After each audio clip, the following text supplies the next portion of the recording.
大家好，欢迎收看全球速报，我是尤娜。今天是2025年7月31日，本期为你梳理全球10条最关注的重大新闻，包括外交风云、军事冲突、贸易制裁、生态预警、人道救援等领域。全球热点新闻：东京发生中国人被殴打案，中国驻东京大使馆证实，2名中国男子在千代田区遭4名陌生男子用铁棍袭击，导致严重头部受伤，尚不认识袭击者，未提出财物丢失。中国已要求日方保障侨民安全，并迅速调查。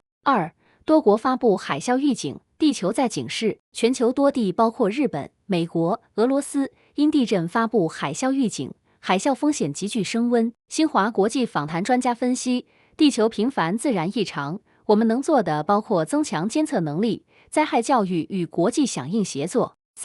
比利时与约旦合作空投援加沙。比利时宣布将参与由约旦统筹的加沙空投人道物资行动，首批物资将从布鲁塞尔飞机经约旦投放，支援当地急需的医疗与食品救援。减泰互指违规，停火协议仍脆弱。减泰边境签署停火协议后，双方轮流指责对方违反协议，泰方已拘捕18名检级人士，检方称其为被误抓的平民。ASEAN 呼吁设立观察团监督局势。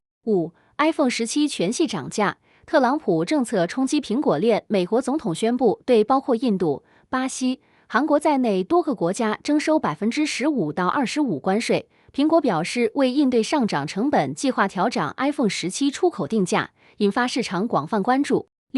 俄罗斯发动数百架无人机与导弹袭击乌克兰。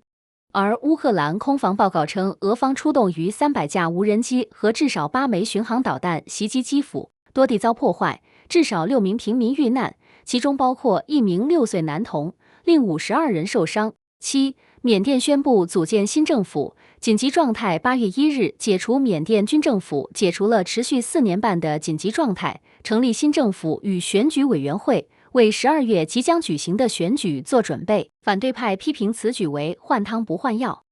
俄外长会晤叙利亚外交负责人，讨论战后重建。俄外交部长拉夫罗夫与新任叙外长埃欧西巴里在莫斯科举行首次正式会谈，就叙利亚局势、重建与双边合作交换意见。